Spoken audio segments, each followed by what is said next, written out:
ఇంకా కాసేపు అలాగే వదిలేసుంటే అసలు నువ్వేం చేసేదానివా అని ఆలోచిస్తేనే భయమేస్తోంది. అలా ప్రవర్తించావు నువ్వు. నీ దెబ్బ తట్టుకోలేక అసలు నిన్ను ఇంట్లో నుంచి పంపించేద్దాం అనుకుంటున్నారు అందరూ. నేనే ఇంటి మనిషిని ఇంట్లో నుంచి పంపించేస్తే ఎలా? తన కొంట్లో బాలేనప్పుడు మనమే చూసుకోవాలి కదా అని సర్ది చెప్పాను. ఇప్పుడు నువ్వు సర్ది చెప్పానని చెప్పడానికి వచ్చావా, లేదంటే భూమి ఏదో తప్పు చేసిందని చెప్పడానికి వచ్చావా? చూడుదినా, నీ పనేదో నువ్వు చూసుకో. మా గురించి ఎలా ఆలోచిస్తావో, మాకు మంచి ఎలా చేయాలనుకుంటావో మాకు బాగా తెలుసు. అన్నయ్య వాళ్ళ దగ్గర మాట్లాడినట్టు మా దగ్గరకు వచ్చి మాట్లాడాలంటే కుదరదు. నన్ను చూసి అందరూ భయపడ్డారు అంటుంది. అసలు నేనేం చేశాను మాధవ? నిజం చెప్పు. ఏం లేదు భూమి, చెప్పాను కదా, ఒక చిన్న విషయాన్ని పెద్ద చేసి చూపించడం, ఎదుటి వాళ్ళని భయపెట్టడం ఈవిడి గారికి బాగా అలవాటు.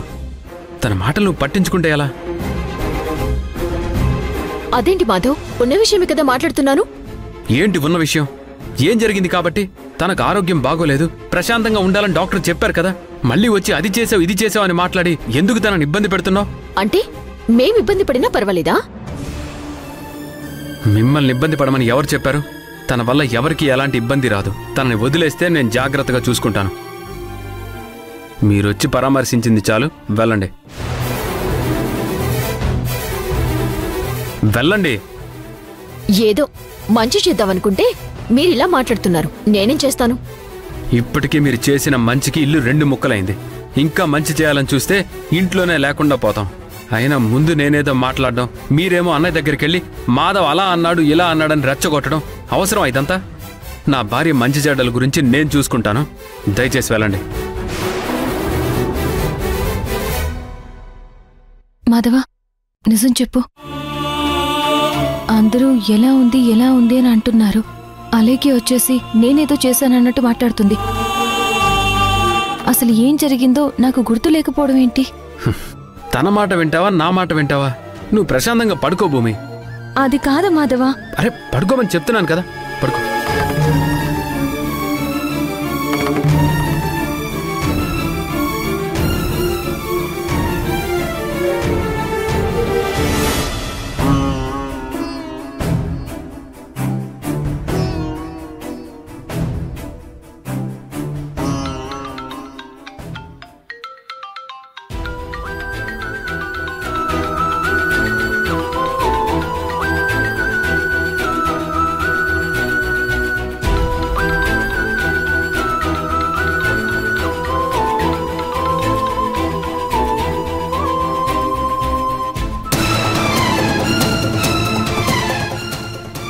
ఏంటి అత్తయ్య ఫోన్ తీయడం లేదు? జరిగిన దానికి చాలా బాధపడినట్టుంది. అత్తయ్యకి క్షమాపణ చెప్పాల్సిన బాధ్యత నాకుంది.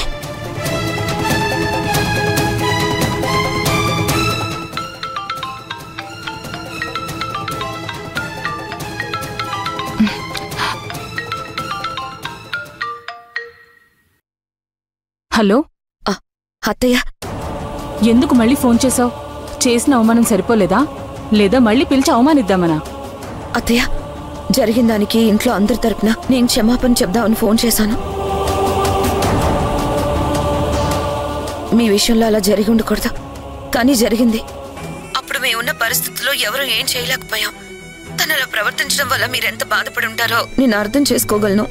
జరిగింది గుర్తు చేయడానికి ఫోన్ చేసావా? అదేం లేదత్తయ్య, అసలు ఎందుకు జరిగిందో చెప్పడానికి ఫోన్ చేశాను.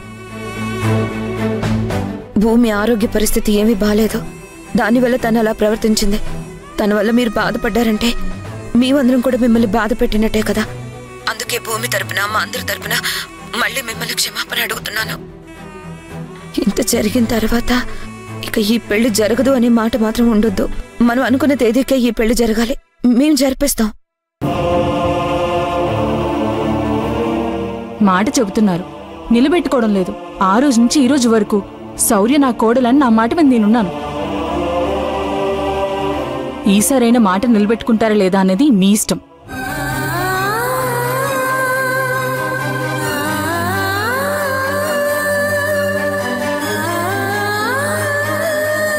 అరవింద్, ఏంటమ్మా? మహాలక్ష్మి ఫోన్ చేసిందిరా. జరిగిన దానికి క్షమాపణ చెప్పింది. అనాల్సిందంతా అనేసి మళ్ళీ క్షమాపణ చెప్తే సరిపోతుందమ్మా? అవసరం లేదన్నప్పుడు కరాఖండుగా మాట్లాడేసి తెంచేసుకోవచ్చురా. మన అవసరం ఉన్నప్పుడు కాస్త బెట్టు చేసినా తెగే వరకు లాక్కూడదు. అందుకే 2 ముక్కల్లో నేను చెప్పాల్సింది చెప్పేశాను. తను కూడా జరిగిందని క్షమాపణ చెప్తూ అనుకున్న డేట్కి పెళ్లి జరిపిస్తానని చెప్పింది. అంటే శౌర్య నీ భార్య కాబోతుంది. నీ ప్రాణానికి రక్షణ కవచంగా నిలబడుతుందిరా. ఇంక నువ్వేమీ టెన్షన్ పడకు. ఈ పెళ్ళయ్యే వరకు ఆ టాబ్లెట్స్ వేసుకుంటూ రెస్ట్ తీసుకుంటూ ఉండు. పెళ్ళైన తర్వాత తన జాతకమే నిన్ను కాపాడుతుందిరా. నీ అనారోగ్యం నయమైపోయి నిన్ను మామూలు మనిషిని చేస్తుంది. సరే అమ్మా, నువ్వు బాధపడితే చూడలేను గాని నువ్వు సంతోషంగా ఉంటే నాకు అంతకంటే కావాల్సిందేముంది? సరే, నేను ఇప్పుడే వస్తాను. ఉమ్.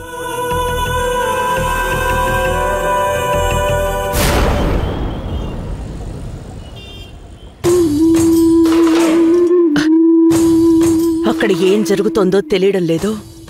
ఇదేంటి, ఈ అలెక్ ఇంకా ఫోన్ చేయడం లేదు? నేననుకున్నట్టే జరుగుతుందా లేదా ఆ భూమి వాళ్ళు అనుకున్నట్టు జరుగుతుందా? ఛ!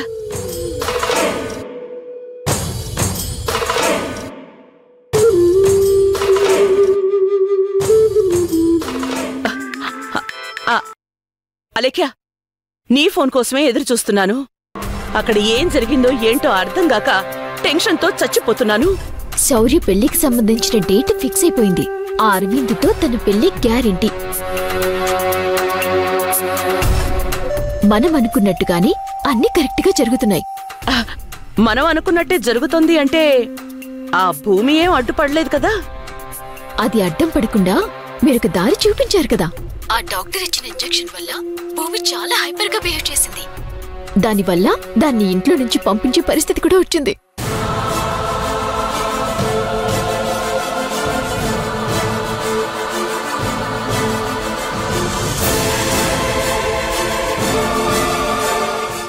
ఓ, అలా అయితే మనం అనుకున్న ప్లాన్ వర్కౌట్ అయిందన్నమాట. ఆల్మోస్ట్ అయిపోయినట్టే. కానీ ఇంకా చాలా ఉంది. ఏం జరిగింది అనేది ఎప్పటికప్పుడు మీకు చెప్తూనే ఉంటాను. నువ్వు కొంచెం ఎర్లీగా చెప్తే నేను ప్రశాంతంగా ఉంటానా లేఖ్యా? అలాగే. మీకెందుకు టెన్షన్? ఇక్కడ నేనున్నాను కదా. నువ్వున్నావు అనే ధైర్యం ఉంది, కానీ ఏం జరుగుతుందా అన్న టెన్షన్ అయితే ఉంటుంది కదా. నాకా టెన్షన్ రాకుండా చూసుకో చాలు. అర్థమైంది. మీరు అంతగా టెన్షన్ పడే పరిస్థితి నేను రానివ్వలేండి.